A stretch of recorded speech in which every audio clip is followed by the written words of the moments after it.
I Love 155 as a song. That number was the address to my grandparents' house growing up. And for the last like 2 years, I've been wanting to make a song that kind of encapsulates the nostalgia and just the feelings that I've had as a kid, to a teenager, to a young adult, and the time that I had in that house, and well after, because a lot happened.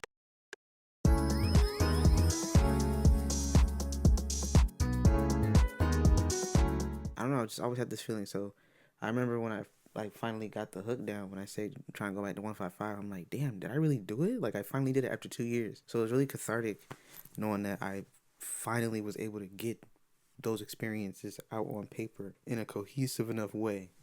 So I really love this song. It really means a lot to me. Damn, now roll up a pack, gon' roll up a bag. Now tell them niggas gon' slide. I roll up a bag, then hold up a bag. Just wait till a nigga get high.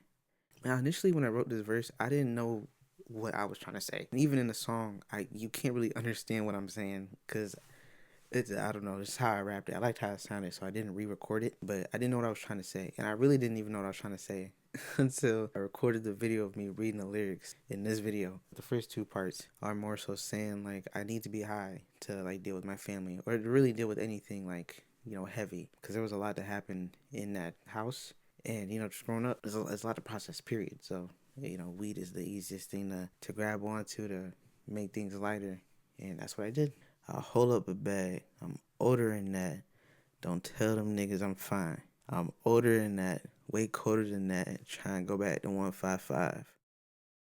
I feel like I'm saying, because of all that's happened, it's left a lot of like bitterness in my heart, because all families have conflict, all families have Jesus stuff going on, and when I realized growing up what was going on, it's hard not to hold resentment towards my family for the stuff that was going on. So I'm quartering that, trying to go back to 155, trying to go back to the time where I didn't know anything, when ignorance was bliss.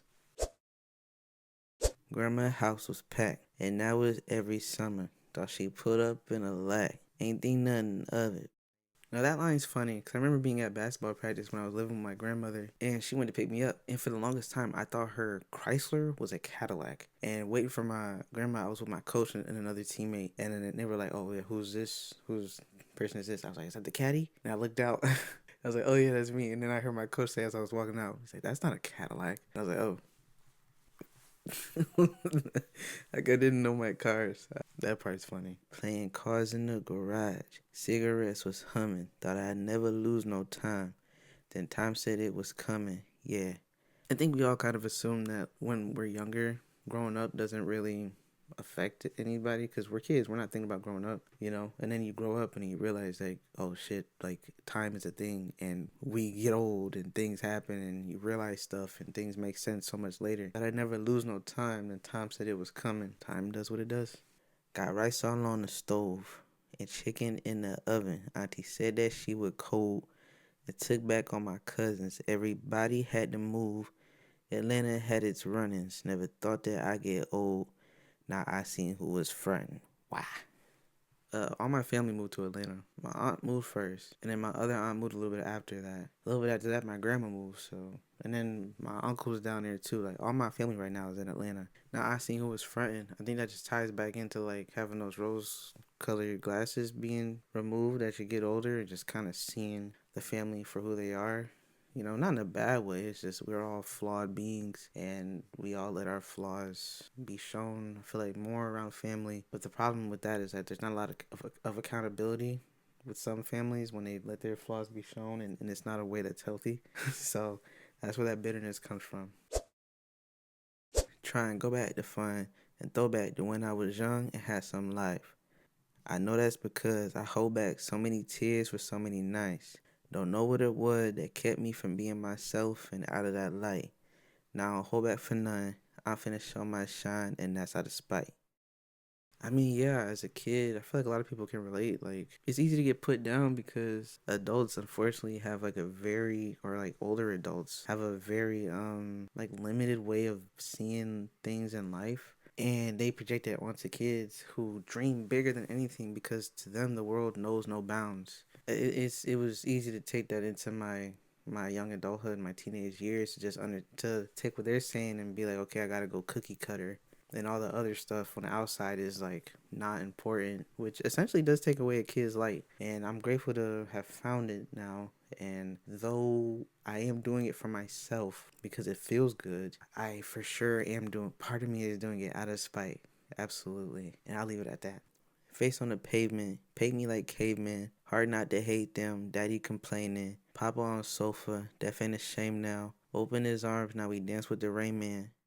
Again, just ties back into that bitterness, caveman paintings, they're still there, facing the pavement. I mean, I'm just like, kind of laying there in this bitch, taking all these hits to the chin. I mean, my daddy ain't really complain all like that. I think that was just more like a metaphor of like, the more I hear bad stuff, the more I'm gonna see and experience bad stuff, like being overly critical of people and just things of that nature, He did complain a lot though, enough. So my grandfather passed 2013, and there was a chair that he would always sit in the living room. And just as time was going and as, the cancer was taking him, I just remember how he changed and just got smaller and smaller.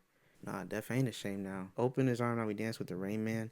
I don't know who the Rain Man is. Hey, this is Editing Talk, and I had a realization about that lyric, about the Rain Man. Open his arm, now we dance with the Rain Man. It means grief. Obviously, after experiencing any kind of passing, we all experience that. So I think that's what I meant it as in the song. Back to the interview. It felt spiritual to say that, and death is like I feel like it's a very spiritual occurrence in life. Focused on payment, hospital bills make it shaky. Why in the world do we frame them? So yeah, my grandfather did pass of cancer.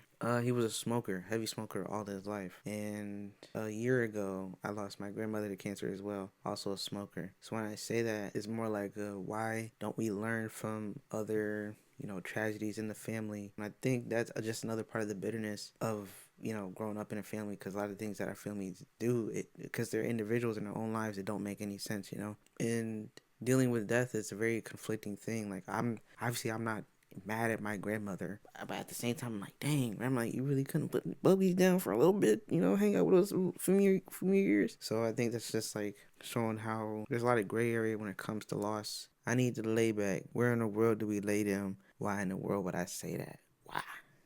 Well, I think this is like a morbid way of saying like I want to be with them so that I don't have to deal with experiencing the hardships that come with life. But here I am, and here I'll stay until I'm not. Don't tell them niggas I'm fine. I'm older than that, way colder than that. Tryna go back to 155. Tryna go back to fun. Throw back to when I was young and had some life. I know that's because I hold back so many tears for so many nights.